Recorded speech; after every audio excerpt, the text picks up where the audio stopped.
Rafale డీల్‌లో జరిగినటువంటి కీలకమైనటువంటి పాయింట్‌కి సంబంధించి చాడా శాస్త్రి గారికి సంబంధించిన ఒక కథనం చూద్దాం. 2018లో మన దేశం ఫ్రాన్స్ దేశంతో రఫేల్ యుద్ధ విమానాల ఒప్పందం కుదుర్చుకున్న సమయంలో కొన్ని విమానాలు దిగుమతి చేసుకుంటాం.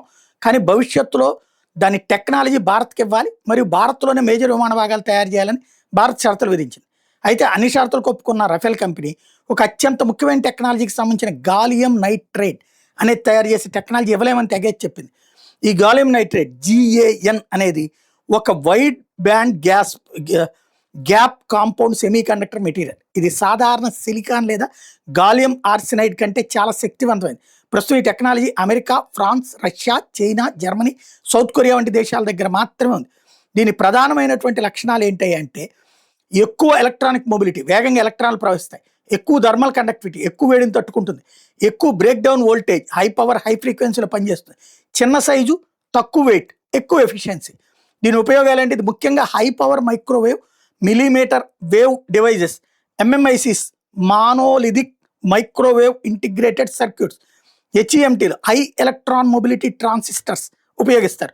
రఫేల్ కంపెనీ టెక్నాలజీని ట్రాన్స్ఫర్ చేయడానికి విముఖత చూపడాన్ని సీరియస్గా తీసుకున్న భారత ప్రభుత్వం మన దేశంలోని ఈ టెక్నాలజీని అభివృద్ధి చేయమని, వనరులు సమకూర్చమని మన ప్రభుత్వ రంగ సంస్థ DRDOకి చెప్పింది. దీన్ని ఛాలెంజ్గా తీసుకున్నటువంటి DRDO ముఖ్యంగా solid state physics laboratory SSPL స్వదేశీ GaN టెక్నాలజీ అభివృద్ధి చేసింది. 2023-24 నాటికే 4 ఇంచుల SiC వేపర్స్ తయారీ పూర్తయిపోయింది.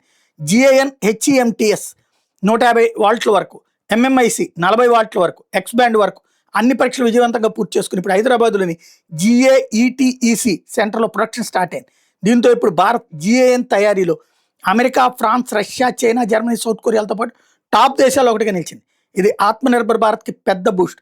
భారతదేశానికి GaN టెక్నాలజీ వల్ల కలిగే ప్రధాన ఉపయోగాలు, లాభాలు ఏంటంటే రాడార్లు, ఉత్తమ AESA రాడార్ తేజస్ ఫైటర్లకి, విరూపాక్ష రాడార్ GaN బేస్డ్, ఎక్కువ range, better electronic warfare resistance, stealth targets detect చేయగలదు.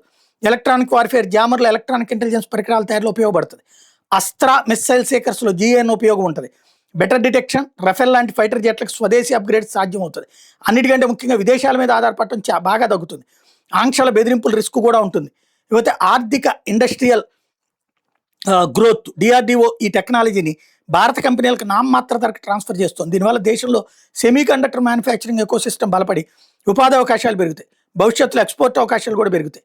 ఇకపోతే civilian and green energy applications, electronic vehicles, EVs, onboard chargers, power electronics, ఎక్కువ ఎఫిషియన్సీ, తక్కువ energy loss, renewable energy, solar inverters, wind power system, 5G 6G టెలికాంలో high frequency based station, consumer ఎలక్ట్రానిక్స్లో fast chargers, air conditioners, refrigerators, energy saving, green energy గోల్స్కు సహాయపడుతుంది. Carbon emissions తగ్గుతాయి.